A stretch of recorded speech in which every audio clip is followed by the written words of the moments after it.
How's it? I'm Kev. I'm cutting up my new favourite material, kitchen scouring pads, and I'm splitting them to get a looser texture. Here I'm gluing them in and around the grapevine canes,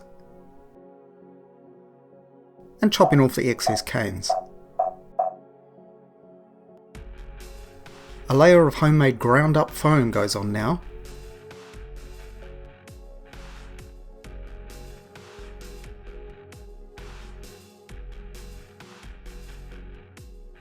Once everything's dry and solid, I paint a lighter coat of green on the top of the vines, and add an even lighter dry brush.